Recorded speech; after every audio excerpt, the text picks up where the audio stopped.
Hi hello నమస్తే, నేను Rachel. Welcome to movie ఖజానా. గూఢచారి 116 భారతీయ చలనచిత్ర రంగంలో ఫస్ట్ స్పై మూవీగా ఓ పెను సంచలనాన్ని సృష్టించింది.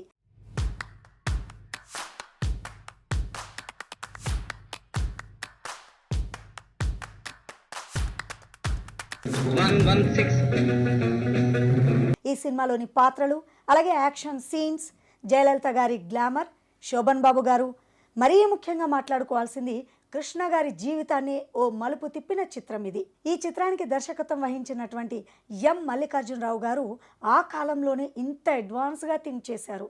మరి ఈ మూవీ ఎంతమంది కనెక్ట్ అవుతుందో నాకు తెలియదు, కానీ నేనైతే ఎన్నిసార్లు చూశాను. మరి ఈ మూవీ గురించి మనతో డిస్కస్ చేయడానికి స్టూడియోలో ఉన్నారు సీనియర్ జర్నలిస్ట్ జిఆర్ మహర్షి గారు మనతో పాటు ఉన్నారు. వారితో మాట్లాడదాం. నమస్తే సార్. నమస్తే అమ్మా. యాక్షన్ మూవీస్ అంటే యంగ్స్టర్స్ బాగా ఎంజాయ్ చేస్తున్నారు ఈ రోజుల్లో, కానీ ఆ రోజుల్లో డైరెక్టర్ ఈ మూవీ తీయడం, దానికి కృష్ణ గారిని చూస్ చేసుకోవడం, దీని వెనకాల కథ ఏంటి సార్? గూఢచారి 116 గురించి ఇప్పుడు మనం ఎందుకు మాట్లాడుకోవాలంటే, ఆగస్టు 11వ తేదీకి ఆ సినిమా వచ్చి 60 ఏళ్ళు అయింది. ఒక సినిమా 60 ఏళ్ల పాటు ఇంకా గుర్తుంది అంటే ఆ సినిమా చాలా గొప్ప సినిమా కింద లెక్క. ఎందుకు ఈ సినిమా ప్రత్యేకత అంటే, James bond cinema spy movies అంటారే, ఈ స్పై మూవీస్ అంతకు మునుపు లేవు. అంతకు మునుపు భారతీయ సినిమా అంతా కూడా, తెలుగు సినిమాలు అయితే మామూలు పౌరాణికము, జానపదము లేదా సాంఘికము ఇలా ఉండేవి. ఈ జానర్ నుంచి ఒక కొత్త జానర్లోకి మలుపు తిప్పిన సినిమా ఇది. ఎందుకు దీనికి ఏమిటి మూల కారణం ఏదో ఉంటుంది కదా.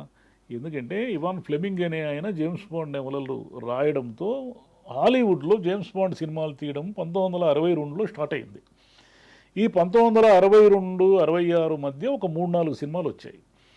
దీనికి ఇన్స్పైర్ అయిన వాళ్ళు ఎవరంటే ఆరుద్ర గారు. అప్పట్లో ఆయన ప్రముఖ రచయిత, పాటలు, డైలాగులు, కథ అన్నీ కూడా ఆయనే రాసేవాళ్ళు.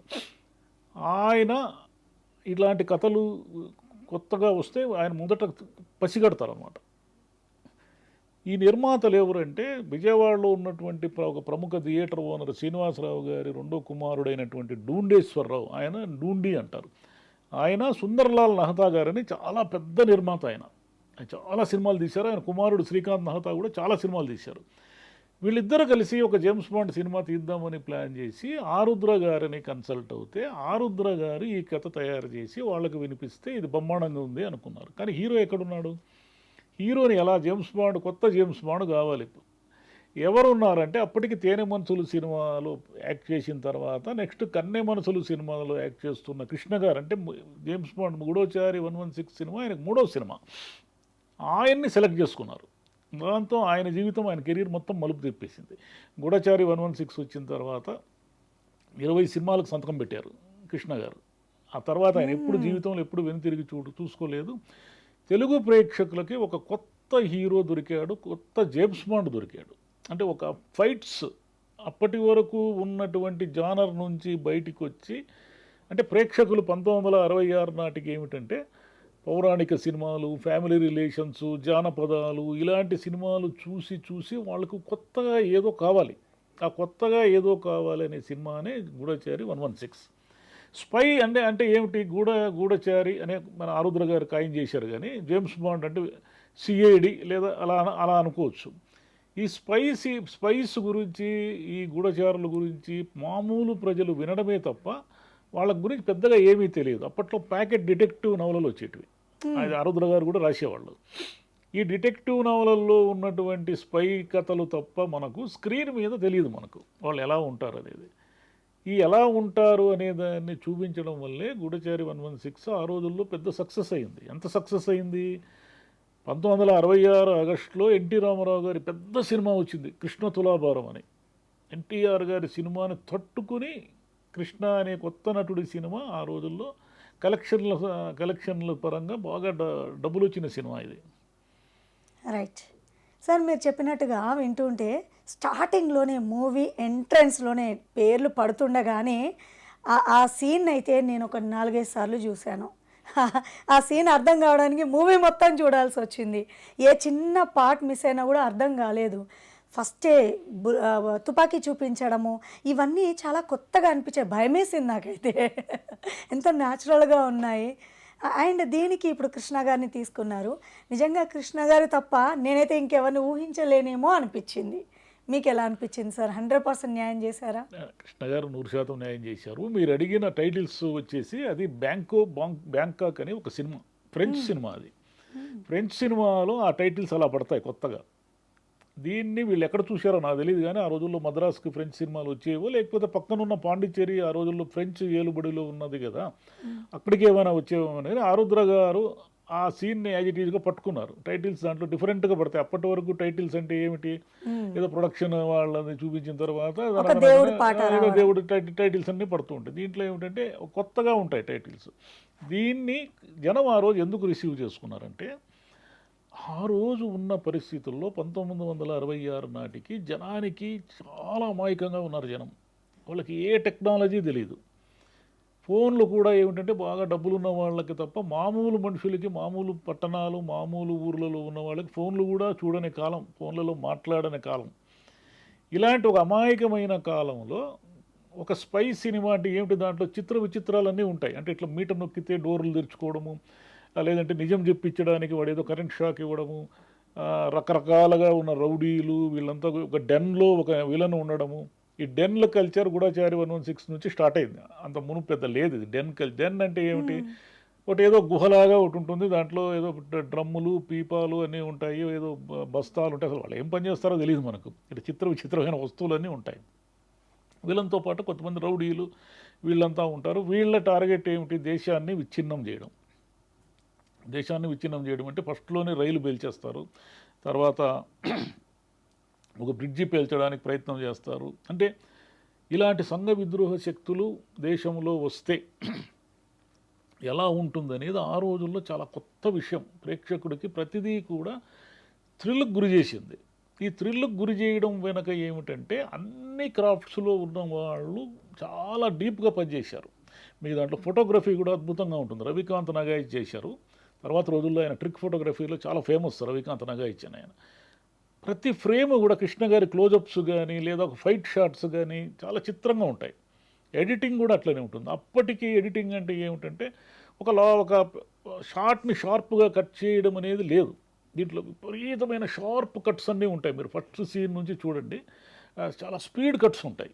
ఇది జనానికి చాలా థ్రిల్ అనిపించింది. సంగీతం కోర్స్ చలపతిరావు గారు మంచి పాటలు ఇచ్చినప్పటికీ కొంత బ్యాక్గ్రౌండ్ మ్యూజిక్ వచ్చి ఆ జేమ్స్ బాండ్ యాజ్ ఇట్ ఈజ్గా క్యారీ చేశారు. జేమ్స్ బాండ్ ఒక సిగ్నేచర్ మ్యూజిక్ ఉంటుంది, మనందరికీ తెలిసిందే. ఆ మ్యూజిక్ని యాజ్ ఇట్ ఈజ్గా ఈ కృష్ణ గారి సినిమాలో తీసుకొచ్చారు. పాటలు చాలా బాగుంటాయి. అన్ని పాటలు కూడా ఆరుద్ర గారు, అన్ని 2 పాటలు మినహాయిస్తే అన్ని ఆరుద్ర గారు రాశారు. నారాయణ రెడ్డి గారు 2 పాటలు రాశారు. ఆరుద్ర గారి మాటలు పాటలు అన్నీ ఆయనే. తర్వాత రోజుల్లో మోసగాడు కూడా ఆయనే చేశాడు. కృష్ణ గారిని మళ్ళీ ఇంకొక మలుపు తిప్పిన సినిమా మోసగాడిని కూడా ఆరుద్ర గారే డిజైన్ చేశారు. కానీ సార్ స్టార్టింగ్లో చూస్తుంటేనే ఎక్కడ ల్యాగ్ లేదు మూవీలో. షార్ట్ కట్లో మీరు అన్నట్టు ప్రతి ఫ్రేము అర్థమైపోతుంది. బట్ అది మొత్తం ఉత్కంఠభరితంగా సాగింది సినిమా మొత్తము. ట్రైన్ ఎప్పుడైతే పేల్చేస్తారో అప్పుడు శోభన్ బాబు గారు చాలా యంగుగా ఉన్నారు ఆ టైంలో. శోభన్ బాబు గారు వెంబడించడము చేయడము అంటే నేను చెప్పొచ్చేది ఏంటంటే అప్పటి మూవీస్ కంపారిజన్ నాకు తెలియదు, కానీ గెస్ట్ రోల్లో ఉన్నటువంటి ప్రతి ఒక్క పాత్రకు కూడా ప్రాధాన్యత దక్కింది అని చెప్పొచ్చు. మీరేమంటారు సార్? గెస్ట్ రోల్ అంటే ఊరికి అలా వచ్చి ఇలా వెళ్ళిపోరు వాళ్ళు. శోభన్ బాబు గారు, రేలంగి, రమణారెడ్డి, రాజబాబు వీళ్ళందరినీ గెస్ట్ రోల్ కిందే వేస్తారు, కానీ వాళ్ళు చాలా కథలో చాలా కీలకంగా ఉంటారు. రేలంగి, రమణారెడ్డి, ఆ రోజుల్లో రాజబాబు గారు అంత పెద్దగా తెలియదు 66 నాటికి. రాజబాబు గారి లైఫ్ కెరీర్ను కూడా బాగా మార్చిన సినిమా ఇది. ఆయనకి పెద్ద ఎక్కువసేపు కనబడ్డు, కానీ కనిపించినంతసేపు జనం నవ్వారు. కొత్తగా ఉంది ఈ సినిమా, ఏదో కొత్తగా ఉంది, మనం ఇంతకుముందు చూసిన సినిమాల లాంటిది ఇది కాదు అని అన్నీ కూడా వాళ్ళకి సంగీతము, పాటలు, తర్వాత ఫోటోగ్రఫీ, ఎడిటింగ్ ఆ రోజుల్లో తెలియదు, కానీ ఇప్పుడు మనం సినిమా చూస్తే మనకు అర్థమవుతుంది, ఎడిటింగ్ చాలా షార్ప్గా ఉంది. డైరెక్షను, కథ ఏమంటే కృష్ణ గారు వీళ్ళు విద్రోహుల ఆట కట్టించడానికి సీన్లోకి వస్తే ఆయన్ని చంపడానికి, ఆయన్ని ఎదుర్కోవడానికి విలన్ అనేక ఎత్తుగడలు వేస్తుంటాడు. ఈ ఎత్తుగడల్లో ఉన్న ఎమోషనల్ ట్విస్ట్ ఏంటంటే హీరోయిన్ ఎవరో కాదు, విలన్ కూతురే, జయలలిత ముఖామాల కూతురు కావడం అనేది ఆ ఎమోషనల్ ట్విస్ట్. అది ఈ ఎమోషనల్ ట్విస్ట్ ఆధారంగా చాలా స్పీడ్గా నడుస్తూ ఉంటుంది కథ. కృష్ణ చాలా ఫైట్స్ అంటే కీలకమైన 2 ఫైట్స్ ఉన్నాయి దీంట్లో. ఒకటి పెంసాని రామకృష్ణతో, 2 నెల్లూరు కాంతారావు గారితో. ఇద్దరు కూడా నెల్లూరు కాంతారావు గారు అప్పటికి పెద్ద పైల్వాన్ ఆయన. పెమ్మసాని రామకృష్ణ అంటే ఎవరంటే ఆయన మిస్టర్ మెడ్రాస్.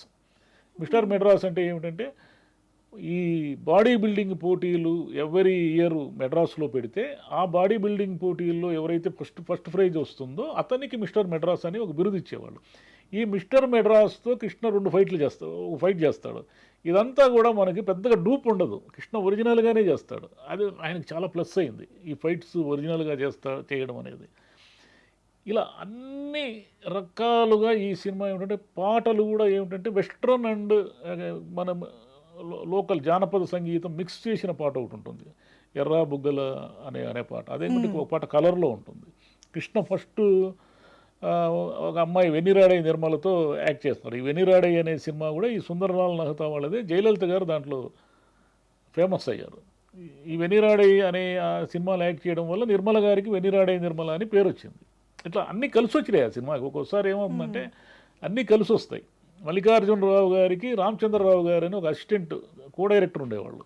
ఆయన తర్వాత రోజుల్లో దేవుడు చేసిన మనుషులు, అల్లూరి సీతారామరాజు ఈ సినిమాలు తీశారు. మల్లికార్జునరావు గారికి మంచి టీం ఉండేది. అట్లనే రవికాంత్ నాగాయిచ్కి విఎస్ఆర్ స్వామి అని తర్వాత రోజుల్లో కృష్ణ సినిమాలు అన్నిటికీ ఆయనే పనిచేశారు కెమెరామన్గా. విఎస్ఆర్ స్వామి ఆ రోజుల్లో దీనికి అసిస్టెంట్గా చేశారు.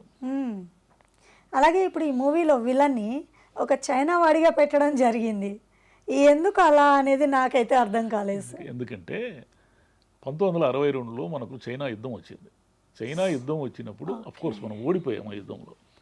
కానీ మనకు అప్పటికింగా ఈ పాకిస్తాన్ తీవ్రవాదం ఇవన్నీ ఏమీ తెలియని కాలం. అందుకని చైనా వాళ్ళని విలన్లుగా పెట్టి ఆయన ఆ రాజనాల ఫేసు డ్రెస్సు కూడా మావో మాదిరి ఉంటాడు. ఆయన చైనా నాయకుడు మావోలాగా ఉంటాడు.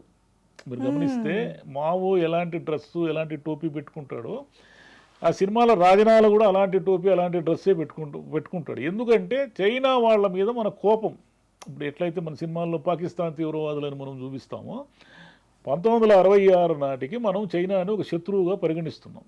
ఆ తర్వాత మళ్ళీ చైనాతో మనకేం పెద్ద యుద్ధం వచ్చింది ఎప్పుడూ లేదు, కానీ అది చిన్న చిన్న తగాదాలు తప్ప. 1962లో వచ్చిన యుద్ధము నేపథ్యము దీనికి కారణం మీరు చెప్పినట్టు చైనా వాడిని విలన్గా ఎందుకు పెట్టారు అంటే. రైట్. అలాగే ఈ మూవీలో అడ్వాన్స్ టెక్నాలజీ చూపించారు. బటన్స్ నొక్కగానే డోర్స్ ఓపెన్ అవ్వడము, ఇవన్నీ నిజంగా ఆ రోజులో ఉండేవో లేదో నాకు తెలియదు, కానీ ఇప్పుడైతే ఇంత అడ్వాన్స్ వచ్చేసింది. ఇప్పుడైతే చాలామంది జనాలు చూస్తూ ఉన్నారు. అప్పట్లోనే అది చూపించాలంటే వెనకాల ఎంత స్ట్రగుల్ పడి ఉంటారు సార్. అది వాళ్ళు టెక్నికల్గా వర్క్ చేశారు. అంటే అప్పుడు నిజానికి బటన్ నొక్కితే తెరుచుకునే తలుపులు ఇవన్నీ లేవు. నిజానికి ఫోన్ బూతులు కూడా లేవు ఆ రోజుల్లో. ఈ సినిమాలో ఎక్కడ పడితే అక్కడ టెలిఫోన్ బూతులు ఉన్నట్టుగా కనిపిస్తారు కదా. ఎక్కడో శోభన్ బాబుని చేజ్ చేసేటప్పుడు ఎక్కడో ఒక బీచ్ దగ్గర ఎక్కడో ఒక టెలిఫోన్ బూత్ ఉంటుంది. అక్కడ ఎందుకు పెడతారు టెలిఫోన్ బూత్? నిర్మానుష్యమైన ప్రాంతంలో టెలిఫోన్ బూత్ ఎందుకు ఉంటుంది? సరే, ఇప్పుడు సినిమాల్లోనే లాజిక్ లేవు. మన 60 ఏళ్ల క్రితం వచ్చిన సినిమాలో మనం లాజిక్ గురించి మాట్లాడడం అనేది కరెక్ట్ కాదు. ఇట్లా చాలా ఉన్నాయి దీంట్లో. ఆ రోజుల్లో కృష్ణ గారు మళ్ళీ వెనక్కి తిరిగి చూసుకోకుండా ఆయన ఒరిజినల్గా ఆయన జుట్టు ఇవన్నీ కూడా చాలా బాగుంటాయి సినిమాలో. అంటే 3వ సినిమానే కదా. యాక్చువల్గా ఏమిటంటే తేనె మనసులు సినిమా తర్వాత ఆయనకు అవకాశాలు రాకుండా కొంతకాలం వాళ్ళ ఊరు వెళ్ళిపోయాడు, బురిపాలెం వెళ్ళిపోయాడు. బహుశా ఇంకా రావేమో తనకు అవకాశాలు అనుకున్నప్పుడు వరుసగా కన్నె మనసులు, తర్వాత గూఢచారి 116లో అవకాశాలు వచ్చాయి ఆయనకి. ఇంకా ఆ తర్వాత 20 సినిమాల సంతకం పెట్టి ఆయన రోజుకి 3 షిఫ్ట్లు 4 షిఫ్ట్లు కూడా పనిచేశాడు. కృష్ణ గారి రికార్డు ఏమిటంటే ఒక్కో సంవత్సరం 9, 10, 13 సినిమాలు కూడా చేశాడు ఆయన. పగలు రాత్రి కూడా ఆయన పనిచేసేవాడు. కొన్నేళ్లు పనిచేశాడు ఆయన అలా.